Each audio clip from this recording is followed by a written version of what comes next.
Happy Doctor Who anniversary, YouTube. Happy Doctor Who anniversary, everyone. And please welcome back my regular guests, Coqui Pirate. Hey, this is Coqui Pirate, and can I just say that JFK's assassin was very inconsiderate. Definitely. I think that's why he himself was murdered. I think he was murdered by an irate Doctor Who fan from the future. And you, James, 1978? Hello there, this is James Esport, you James 1978. Your identity is finally out.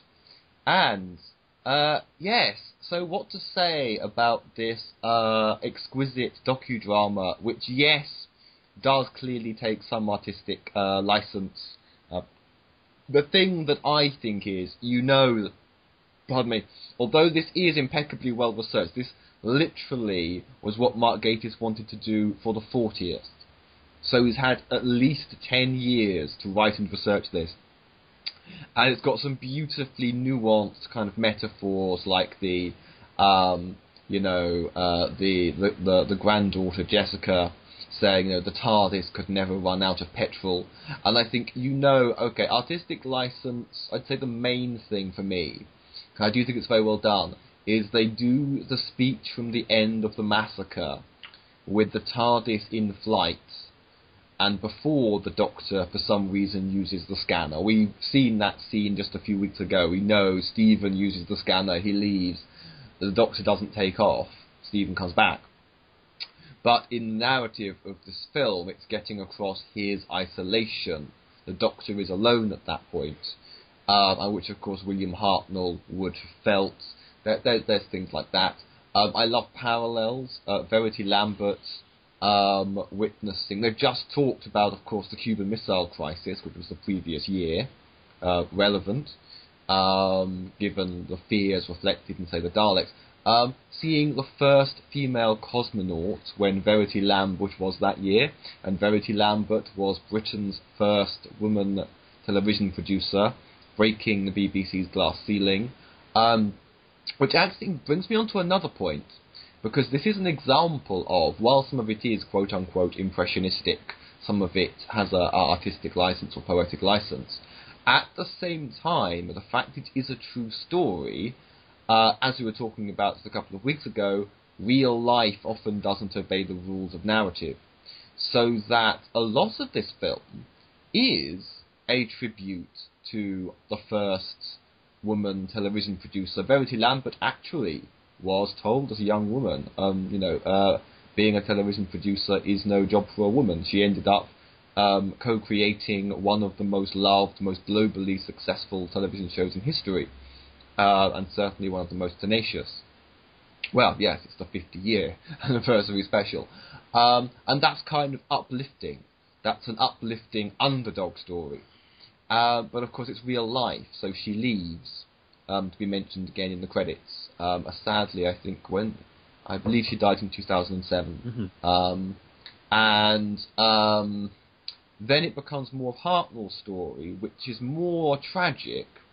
And to answer the question of Hartnell seeing Matt Smith as the 11th Doctor, when William Hartnell died in 1975, right. Well, the thing is, although it's a tragedy, it's also a how did the leopard get its spots story.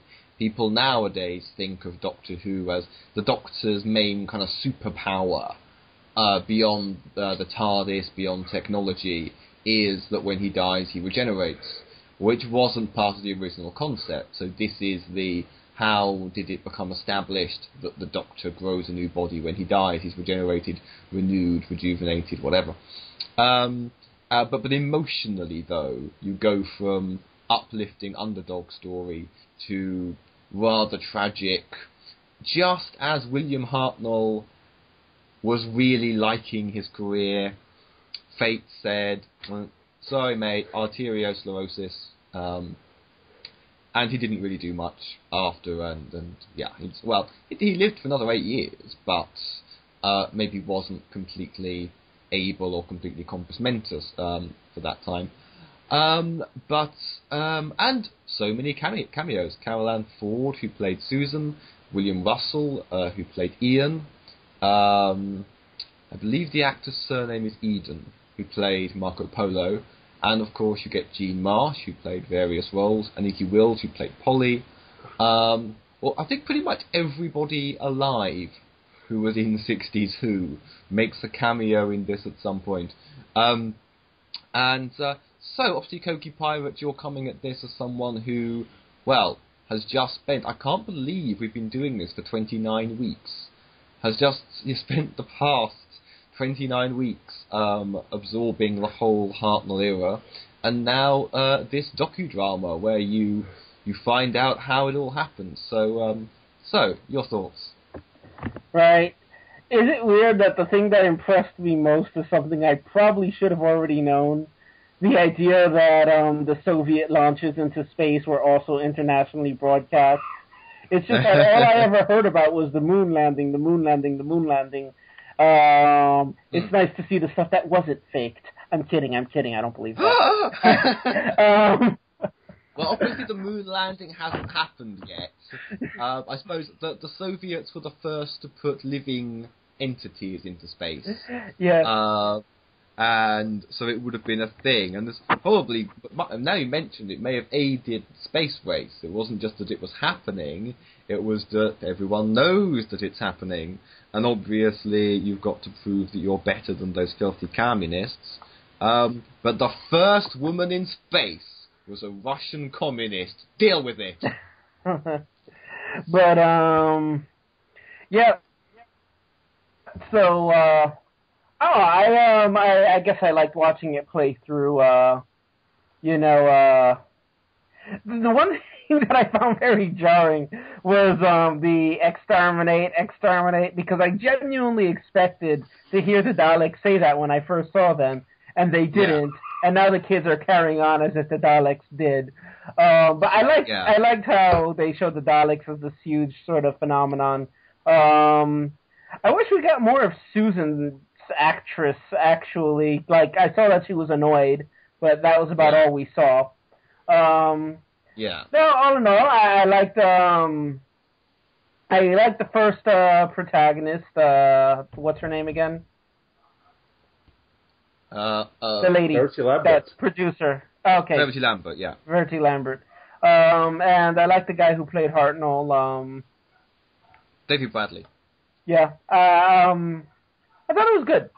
I guess is what I'm saying. I liked towards the end how Hartnell said, "I don't want to go," and I was going to comment on that, but meh. And then towards the end, he sees Matt Smith, who he saw who would take his place, but then he saw who would ultimately take his place. And there's never been a doctor since. No, I kid. But yeah, I guess those are my thoughts on it. Just to talk, you went into this long diatribe, Alex. The much more symbolic, emotional way to interpret Matt Smith's presence. You don't even really need an interpretation. This is a bittersweet moment. Yes, Hartnell having thought that he was Doctor Who. If his health hadn't given out, Doctor Who would have run for 10 years or so. He would have been the Doctor until the very end, until the BBC cancelled the series. It's only a result of the fact that his health did eventually fail him that they had to try and find a way to keep Doctor Who going without him. But, again, so it's a bittersweet moment. Yes, Troughton is taking over. He doesn't want to go. The infamous line at both the beginning and the end, the subtext, "Sir, you're in the way. You have to move along." Yeah.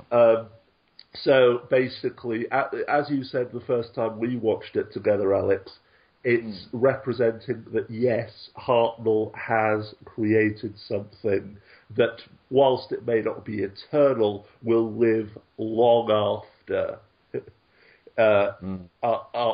he is gone, in every sense of the word. That, yes, his legacy will continue.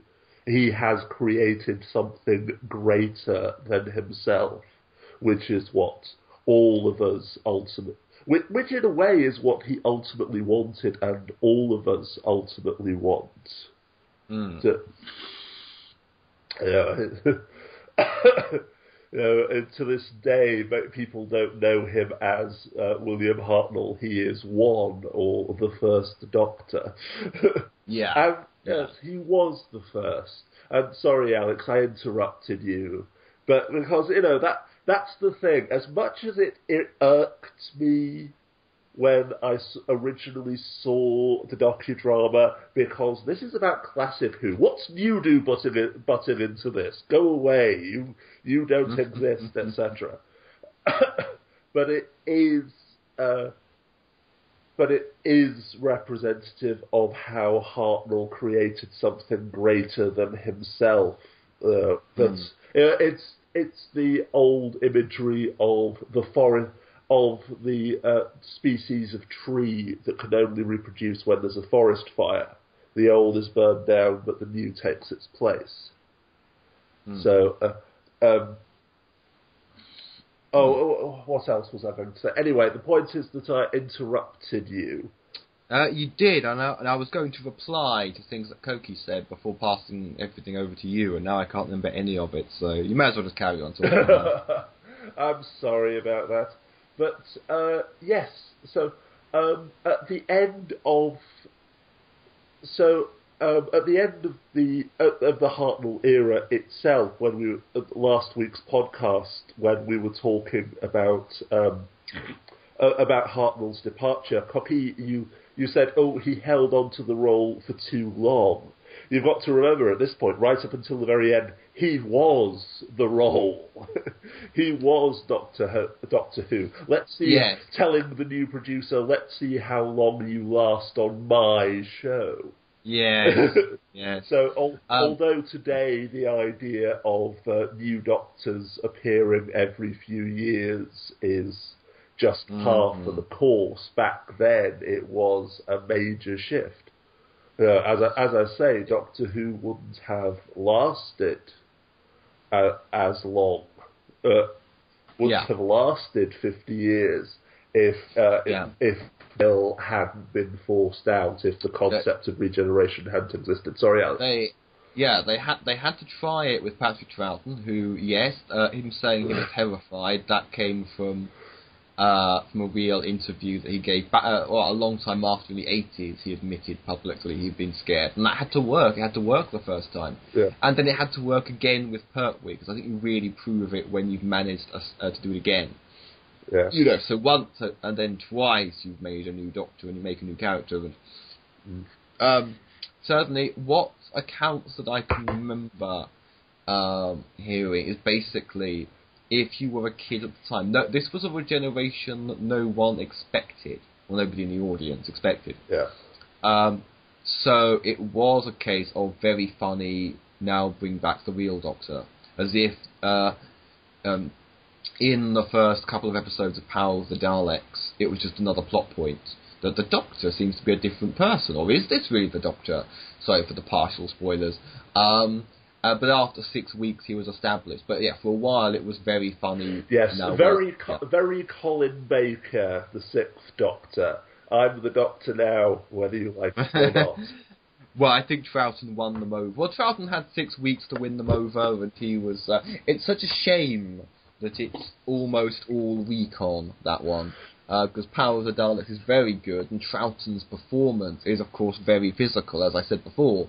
As I said last week, Matt Smith based his very physical, very energetic performance on Patrick Troughton. And that brings me on to another point, Alex. The fact that although William Hartnell was the origin of Doctor Who, he was Doctor Who from 1963 to 1966. As I said before, the idea that anyone could replace him was absurd, fanciful.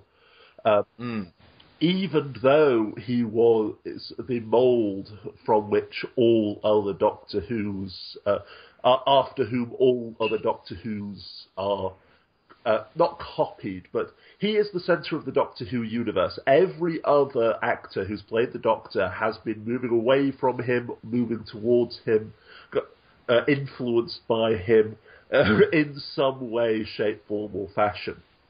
But in spite of this, all of the other Doctors, particularly Pertwee, Matt Smith, and even Capaldi, who's supposed to be influenced by the original Doctor, are very physical.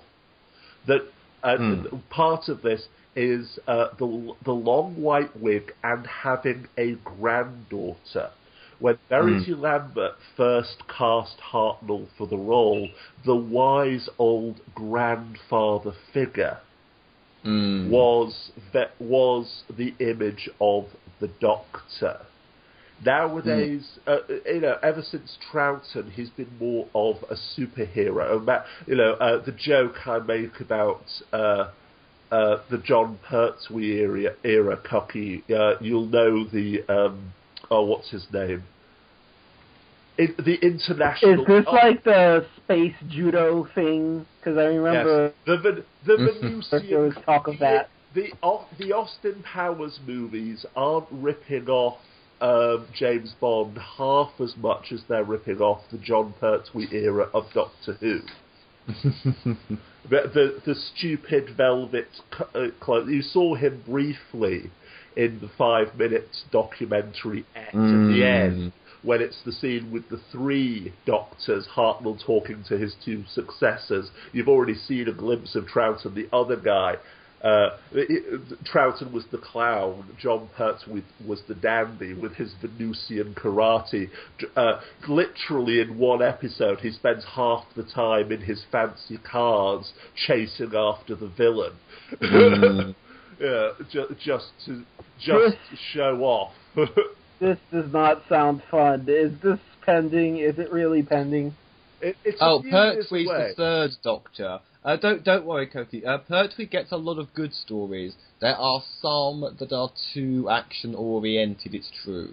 Yeah. As I said on Facebook, the John Pertwee era, the 5 years when the BBC banged its head and forgot that the Doctor wasn't James Bond. But we're still in the 60s. We're still in the 60s, but still getting back to my original point, the idea that the Doctor was a grandfather. None of the other Doctors have ever even hinted that they had a family. Okay. Yeah. Now, ever since Troughton, he has. So ever since Vicky left, really, that Coqui pointed out. But that's the point. Oh, he occasionally in the new series makes references to having a grandchild. Yes, but he's still an attractive young man in his 30s or his 20s. He is not a grandfather. Okay. So, attractive, action-oriented young man in his 20s or his 30s, should I say. But Coqui, when Susan left, when Vicky left, should I say, when Verity Lambert left as well, the original concept of Doctor Who seemed to disappear. So you were saying last week that William Hartnell held on to the role for too long. I think it was fundamentally that the role had changed. Verity Lambert's idea of C.S. Lewis meets H.G. Wells meets Father Christmas was gone now. They needed a younger actor. They needed a more superhero, James Bond-oriented character. So Bill just didn't fit the bill. An unintentional pun is unintentional. So... But yes, I think that's generally what I have to say about it. And the docudrama itself, taking 13 years to research all of the details, when seriously, all of this stuff is known. He could have just gone to any fan convention. By the way, so Mark Gatiss probably, as a mega fan, probably did basically know it all, but you still want to fine-tune and fact-check and think of ideas. As I say, there was well, okay, he wanted to do it for the 40th anniversary, but still. Yeah. And as I say, this is kind of two films. And so I have two card-carrying feminists here. Even though it's ultimately about Bill Hartnell, as a biopic of, I don't know about the first ever woman to be a TV producer, but Britain's first woman TV producer. Bearing in mind, some people would have said, oh, but it's only a children's thing. What else would a woman do at a children's show? Do you think, starting with Coqui, because we go alphabetically, that this sufficiently honoured the story of Britain's first glass-ceiling-breaking woman television producer? You know,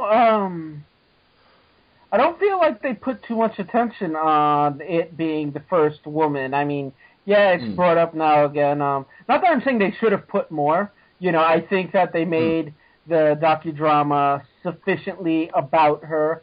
I think it passes the Bechdel test. I'm almost positive it passes the Bechdel test early on. Oh, yes, it does, because she's talking to Jacqueline Hill. The actress who played Barbara. Yeah. Yeah, so, you know, generally, I thought it was done well, you know, I felt like it was done subtly, whatever, enough, you know, I don't think it was too in your face. I had the opposite reaction. The only parts for me which really demonstrated that, yes, she is the first female producer at the BBC are when she's going into the office, her office the first day, and, excuse me, I'm in I think you're in my office. Yeah. And they carry on completely ignoring her. Well, I'm in charge of this whole Doctor Who thing. Until the permanent producer is appointed, oh, are you with him? You're looking at him. To which he continues to ignore her. Yeah. So, again, that it's very... And, oh, God, the technical boffin, I can't remember the character's name... the guy who invented the telex machine but didn't have... Oh, hang on. Mervyn Pinfield. Mervyn Pinfield. Calling her dear lady. Again, it's like showing that Waris Hussein is gay by having him catch eyes with another apparently gay man at a bar. Yeah, the word subtlety. You know, we're talking about the man who writes some of the worst episodes of New Who of all time. And some of the best ones. But Mark Gatiss, who himself, of course, is gay. Well, I think, you know, Waris Hussein, come on, half Indian, and the first... but the point being, subtle, you know, you can tell that he's Indian because of his skin colour, but showing that he's gay in the most... I will say, under the risk of showing off, I was actually at Verity's wake, and have therefore met Waris Hussein. And as an older man, he does not seem at all camp or effeminate. There would be nothing to indicate. But then that's because I suppose in the 60s people would have needed more to indicate it, because it would all have been code. Yeah. But I'm not talking about real life. I'm talking about the way that... the language of TV and film. The language of TV and film. And so, leaving aside Waris Hussein, going back to Verity Lambert, the fact that they could show that she was...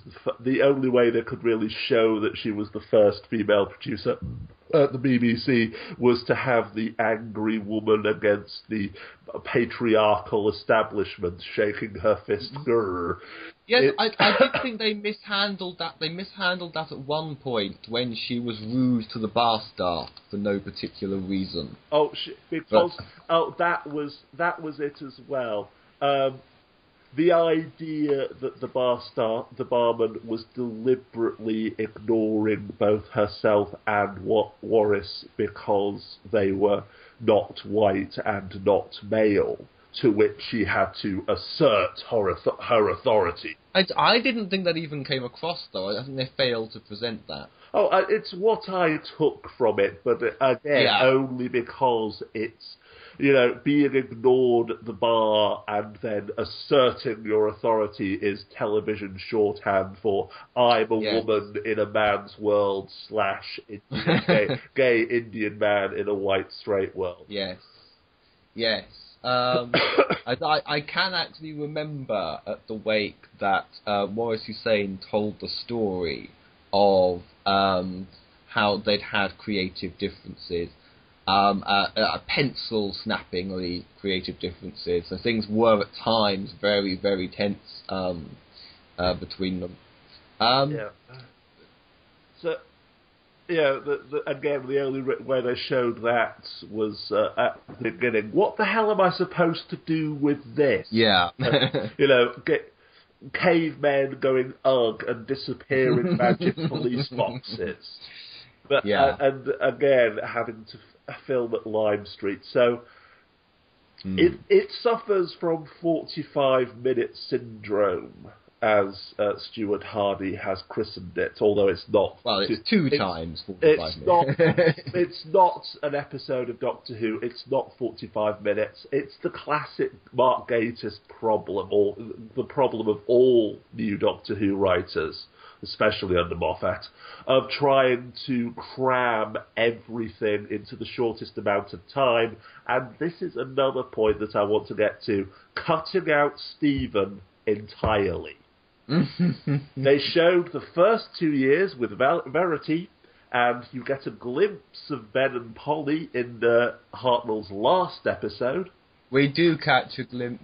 We do see. I think they even mention Peter Purvis. Yeah, the photo shoot. They say the name Peter Purvis. Yeah. But again, it's like they also ignore Vicky. They ignore Dodo. It's literally Ian and Barbara. Ian, Barbara, and Susan are the only companions who get speaking lines in the entire documentary. Again, it's the idea. It's the common idea that the common problem really that the third year of Hartnell doesn't exist except for the very end. If we're talking about people being cut, I want to point out that Ron Grainer, who composed the theme tune that is still used to this day, is only name-checked. You see his name on a reel of tape. And Delia Derbyshire, who is never named, but she does appear. She has one line where she says, "Brian's house keys?" And she's sort of portrayed as this rather sort of eccentric, and she scrapes her house keys up and down the piano wire, because, of course, that's how I think you slow that down, and that's how you get the wheezing, groaning sound of the TARDIS engines. Basically, the BBC Radiophonic Workshop, whether it's Ron Grainer as a composer, or Delia Derbyshire, a very overlooked, unsung hero, actually invented the ring modulator, which is how you make a Dalek voice. I don't know how that'll sound. Which essentially is something we would take for granted, that it stops and starts sound, which every single electric guitar has. And the BBC Radiophonic Workshop really invented electronic music, but from, with what's the expression we like to use here? Spit and bacon grease. Yeah. And if I were to make this into a half-hour edit, maybe you'd lose focus a bit, but there could perhaps be a subplot about the guys in the BBC Radiophonic Workshop, the heroes of sound. They were acknowledged last year for the 50th anniversary, because the Doctor Who prom did have a segment on the BBC Radiophonic Workshop with a bit of a lecture. But what Delia Derbyshire did with Ron Grainer's theme tune, which he actually, interestingly enough, wrote while sunbathing, Literally, Ron Grainer on holiday on a beach sunbathing wrote the legendary theme tune to Doctor Who, and I think he just handed over the sheet music, and when he heard Delia Derbyshire's rendition of it, which I guess would be the first rendition, he didn't recognise it as a tune that he'd written, because what she did was so, I don't know, so weird, so revolutionary. So, actually, my objection is always going to be something cut. Whether it's I wanted more of somebody playing Peter Purvis, playing Stephen, when obviously he gets lost in a montage. I want more of the radiophonic workshop, So, having taken with one hand, then to give with another, and defend Mark Gatiss to some extent, I think you said to yourself during the recording break, Alex, if we were to include everything, this would be a German opera. It would be a 6-part serial. So, in order to... Verity does actually say at one point near the beginning, the actress who plays Verity Lambert, that when Bill asks, okay, whose idea is this? Well, Sidney Newman, he came up with the idea originally, but there are so many people at the birth of this thing, it would be impossible to name yes. Yeah, there you go. Metatextual. Yeah. See? Yes. I told you there were clever nuances in this script. But the point is, they had to focus on two people. It's like any film recreating or exploring a particular event in history. You have to see it through the eyes of 2 or 3 people, otherwise the entire thing falls apart. So yes, the main reason why the Peter Purvis, the fact that he's overlooked. Sorry, I was looking for something that would alliterate, but no, the word's gone. But the fact that he is so overlooked irks me that deeply. The reason why is because he is so overlooked. Full stop. It's the first 2 years, Ian and Barbara, then it's the regeneration.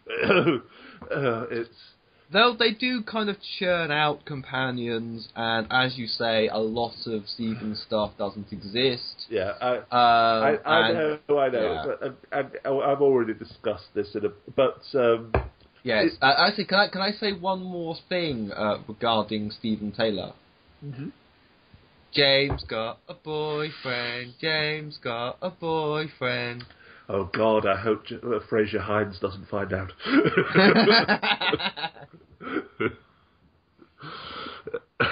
Coqui, you're not going to get that for another few serials. Oh yeah, he doesn't know. Okay. Noted. Can I just say one thing about this movie? The little girl says that she wants the butterfly people to come back. That's how you know it's BS. No one likes the Minatra. Actually, when I watched this with my girlfriend, Tracy, who was on not long ago, Old Vampire, she actually said, I like the sound of the butterfly men, but we only actually got halfway through the first half of Web Planet. But we will resume. Some people do like the butterfly men, so shush. Yes, I like the Menoptera, excuse me, but then again, I'm a freak, so... But as we discussed at the time, they did actually clearly capture the imagination of as Stuart Hardy pointed out, massive viewing figures for that serial. It captured the imagination. But can I rein this in? Oh, by the way, Jessica Raine is the actor who played Verity Lambert, and she was up for an award for it. Can't remember if she got it.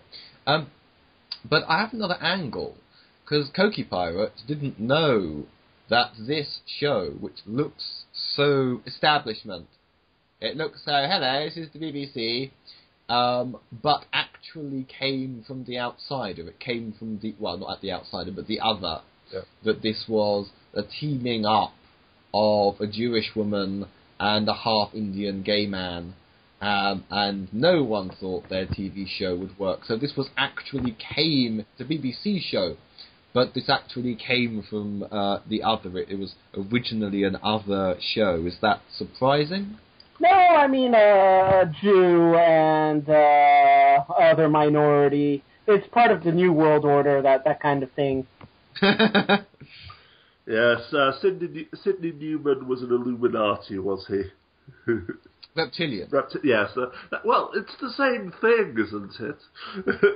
Oh yes, of course. Oh, I've probably started a massive. I didn't know you were privy to so much. We have to kill you now. There's going to be a massive war in the comment section of whether or not the Illuminati and the Reptilians are two separate entities. But yes, going back to the fact that this was the other. Some Canadian guy who's made head of drama for some reason comes up with an idea, which is to pick then a Jewish woman and a gay half Indian man pick up the ball and run with it. You know, they want to kill the series. They want to kill the series because everybody hates it. But no, it goes on for another 50 years. One point when I made right at the beginning, when the scene with Brian Cox as Sidney Newman looking out of the window, we need something 25 minutes between grandstand and jukebox jury. Something that will entertain the kids and the sports fans. Science fiction. It was popular the last time that I checked. And what you say about this being created by the other, I've mentioned it before, the Monty Python anecdote. I'm not going to repeat it. Yes. But the point is, Stephen Moffat wouldn't piss himself if his trousers were on fire without multiple focus groups and polls of various demographics telling him that it would be popular with his audience. Okay, and without further ado, we now have a quiz that I have compiled all about the First Doctor era. So, are you both ready? Yep. I am quite ready. Aha. And so, starting with Season 1, you get a question each per serial. So, Season 1, Serial 1, Coqui. What about Britain's future did Susan inadvertently predict? Switching to the decimal system? Correct. Sorry. Right. James, the First Doctor smokes what? Cigars, a pipe, rollies, or a cigarette? Pipe. Once and only once. Indeed, once and only once. 2. The Daleks. Coqui, the essential TARDIS component, the fluid link, contained which element? No idea. Oh, Mercury. Ah! James, what was the name of the first Thal Susan encountered? Pass. Alidon. 3. The Edge of Destruction. Coqui, the implied violence complained about in this serial involved Susan and which implement? Which serial is this again? The Edge of Destruction, the one entirely inside the TARDIS. Scissor. Correct. James, what age is Susan? 15. Correct. 4. Marco Polo. Coqui, Marco Polo takes the TARDIS crew for members of which faith? Buddhist. Correct. James, on discovering an impression in the snow, what does Susan think it is? The Abominable Snowman. Oh, she says a giant. Oh. You knocked my confidence down. I'm going to have to check, but as far as I'll check that one, so I'll get back. But I'm sure she says giant. But somewhat, I think it's Ian who says Abominable Snowman or Yeti. But right. Damn it. 5. The Keys of Marinus. Coqui, this serial was written by which veteran Doctor Who writer? No idea.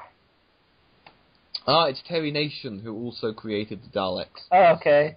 See, Hero's banking on the director's name being no idea.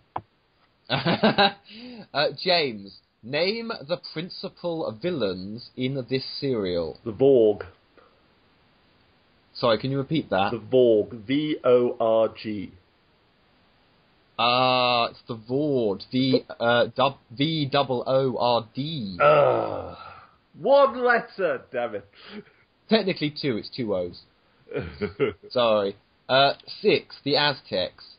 Coqui, what was Ortlock? Was he the High Priest of Wisdom? High Priest of Knowledge, I'll accept. Okay. Yeah. James, what was Clatoxil? Clatoxil was the High Priest of Sacrifice. Correct. The Censorites, Coqui, what kind of scientific expert was John? Which serial is this again? The Censorites. When they're on the spaceship before the Censorites arrive to take them down to the planet, there's the Yeah. They've got big heads and whiskers and can survive in space. But there is some kind of scientist called John, but what kind of scientific expert was he? The pilot. Yeah, you lost me. Yeah. Okay, John was a mineralogist. Okay. James, the Censorites are led by what? A Congress, a Parliament, a Council, or a monarchy? Council. Correct. Okay, 8, the Reign of Terror. What was the name... Coqui, what was the name of Ian's cellmate? Man, I think any question from that serial would have given you this answer. I have no idea. I'm afraid it was Webster. James, name the English spy Ian and Webster discussed. John Silver? Sterling. Sterling! Oh, come on! Come on! I can see where you got that from, but no. Okay, we're now into season 2. Planet of the Giants. Coqui, which character is contaminated with the lethal pesticide? Oh, one of the lady folk first. I think it is Barbara. Correct. Okay. James, how many episodes long is this serial? 4. 3. Damn it!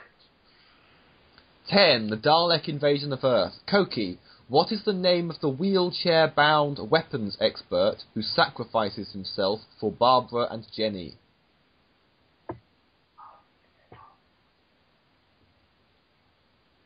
No idea. Dortmund.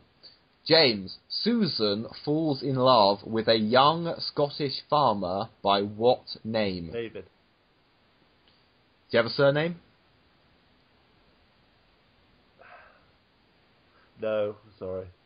It's David Campbell. I'll put a half, because I think that's fair. Okay, 11, the rescue. Coqui, Vicky has been stranded on which planet?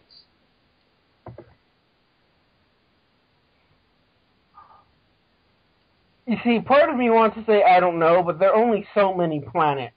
So you never know. I'm going to go with Venus.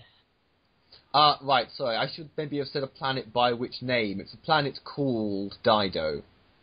Okay. Which I suppose a fan would be expected to. Okay, James, what did Vicky name her pet? Oh, Sandy. Correct. Okay, 12, the Romans. Coqui, the Doctor is mistaken for and impersonates a player of which musical instrument? Was it a lute? A lyre. Lyre is correct, yeah. James, which language did Vicky protest, quote-unquote, hasn't been invented yet? English. No, French. French, sorry. The Doctor says something in French when they're talking about food. I forget quite... Oh shit, we just lost Coqui. Okay, well, I'll keep recording, because there's still metaphorical tape left. So that was the Romans.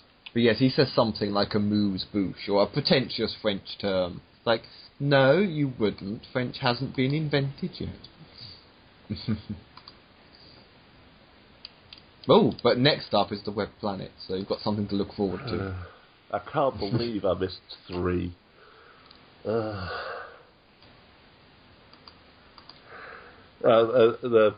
it was 3 episodes, not 4. Yes, there is only one 3-parter in the whole Hartnell era. Oh. I think Planet of the Giants may have been cut down from 4. Which is actually a good move on their part. Hello, Coqui. It's okay. Sorry. We didn't stop recording, and I reckon I've got enough time to finish this season. So without further ado, 13, the Web Planet. Coqui. The Zarbi and the Menoptera are found on which planet?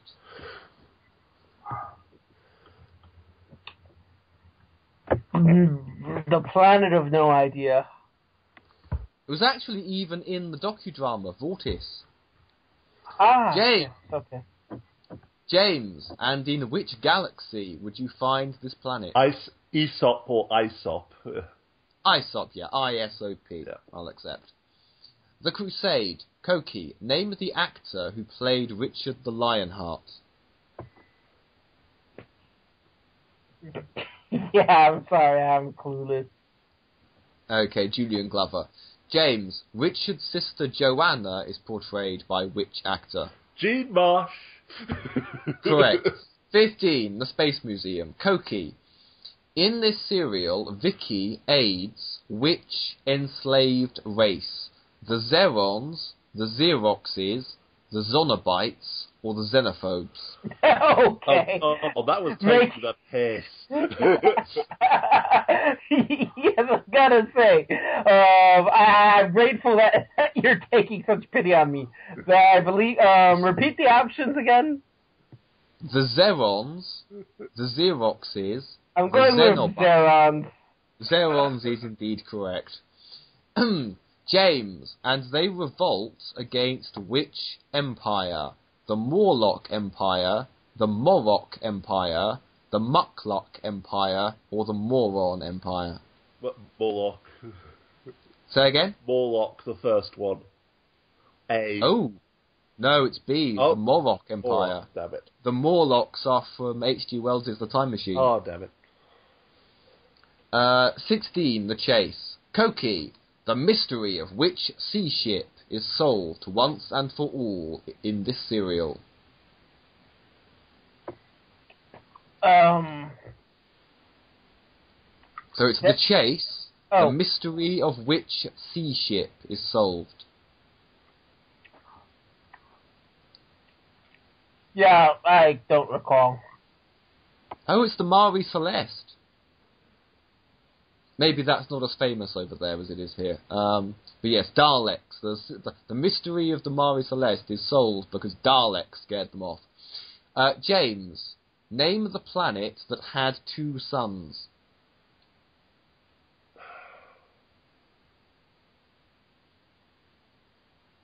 I want to say Artis or something like that, but I know it's wrong. This very arid planet was called Aridius. Aridius, yeah. 17, the Time Meddler. Coqui, better known as a children's TV presenter, name the actor who played Stephen Taylor.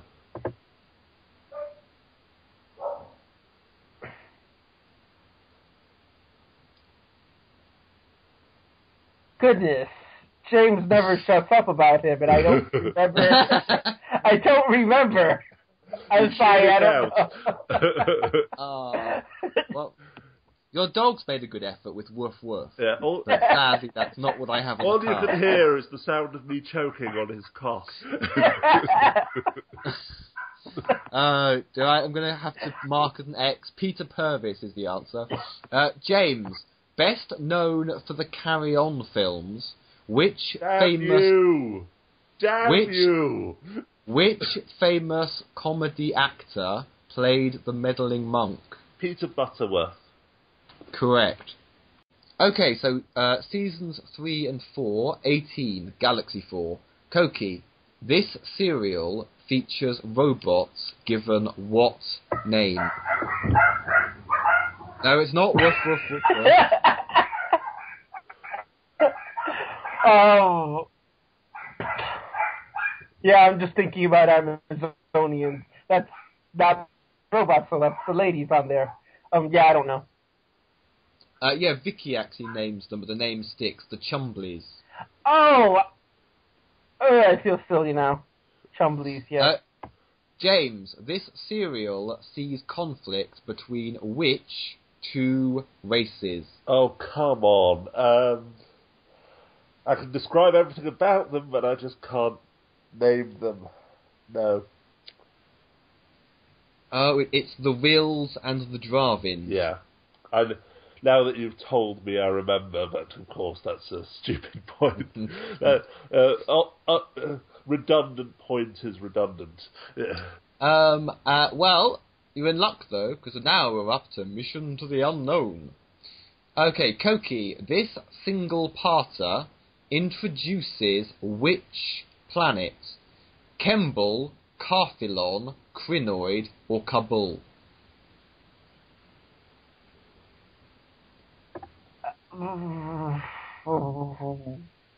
Kemble, Carthilon, Crinoid, or Kabul? Yeah, hearing it again doesn't make it any less of a guess.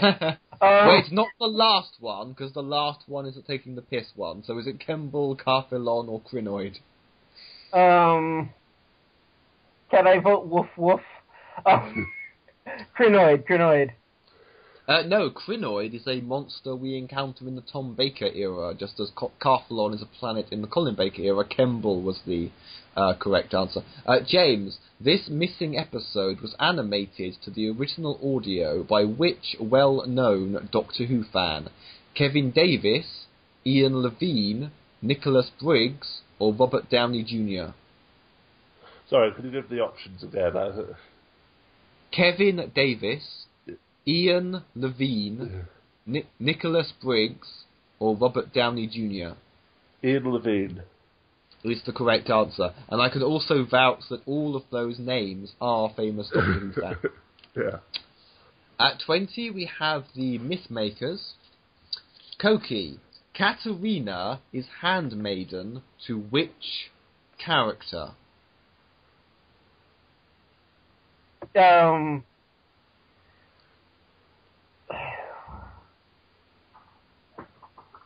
idea. Man, I'm not doing well. Cassandra. James, prior to his battle against Paris, what name does Stephen adopt? Diomedes. Correct. Okay, number 21, we have the Daleks Master Plan. Yay!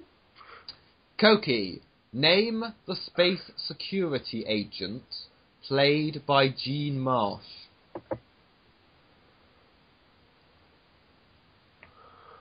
How many in a row have I said I don't know to, or just not known? Okay, Sarah Kingdom. Well then. James, name the space security agent played by Nick Courtney. Brett Vine. Is correct. 22, the Massacre. Coqui, the Massacre of St. Bartholomew's Eve occurred in which year? 1552, 1562, 1572, or 1966? That last one sounds so likely. So it's 1552, it's 1552, 1562, or 1572. May as well try 62. I'm afraid it's 1572. Okay. James, besides the Doctor, William Hartnell portrays which character? The Abbot of Sarlay, the Abbot of Versailles, the Abbot of Amboise, or the Bishop of Dean? Abbot of Amboise. Is correct. And do you want to just tell everyone where you got the Bishop of Dean from? I'm so proud that you spotted that. Yeah. Okay, 23. The Ark. Coqui. The human race becomes subjugated by which species? The Mentors, the Monoids, the Mondasians, or the Mondarians? Monoids. Is correct. I finally got one, okay. Hey! James, and what planet are they headed for? Republica, Refusis, Regularis, or Rastafaria? Refusis. Is the correct answer. Oh, you both got one. There you go. Rastafaria would be a fun planet. We need to write to Stephen Moffat. 24. The Celestial Toymaker. Coqui. What was the name of the female clown? Martha, Donna, Amy, or Clara? I think it was Clara. Is correct. And let me just make that clear. That's a tick. Okay. James, which cult actor played the eponymous character? Michael Keaton, Michael Caine, Michael Gough, or Michael Gambon? Michael Gough. Is correct. There you are, you both got one again. 25, the Gunfighters. Coqui. The town of Tombstone is located in which U.S. state? Arizona or Texas? Wow.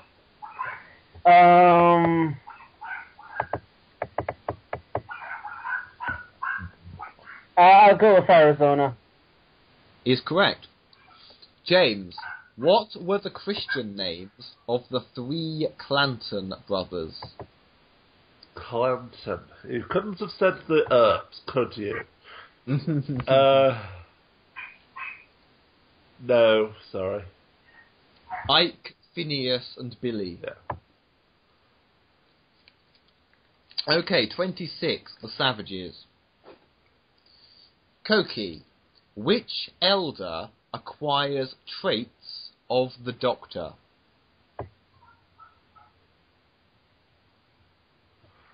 No idea. Oh, it's Jano. Oh, yes, because I thought it was J-Lo. Dang it. James, the elders know the Doctor by what name or title? I think it should say already. The elders already know the Doctor by what name or title? The Traveller from Beyond Time. Is correct. Even I thought that one was hard. Oh, yes. Okay. 27, the War Machines. Coqui, which London landmark is prominent in this story?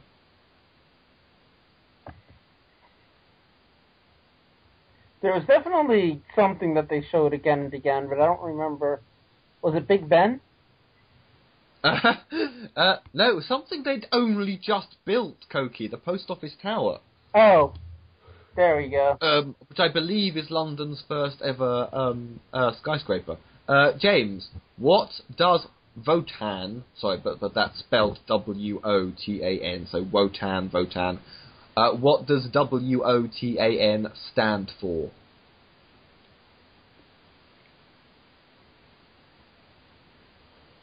Worldwide. No. Sorry, it's Will Operating Thought Analog. 28. The Smugglers. Coqui, inherited from Captain Avery, what is the name of Pike's ship? The Black Sparrow, the Black Adder, the Black Albatross, or the Black Vegetable? Ada. I guess I'll go with Ada. You're going with Black Adder. Oh, damn it. No, it's the Black Albatross. Ah.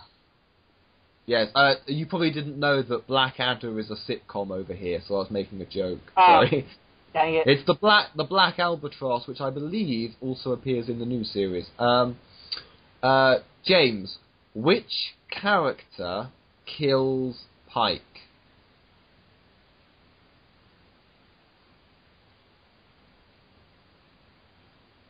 Captain Pike is killed by the revenue man. I can't remember his name. Wish I could give you a clue. But I know the character.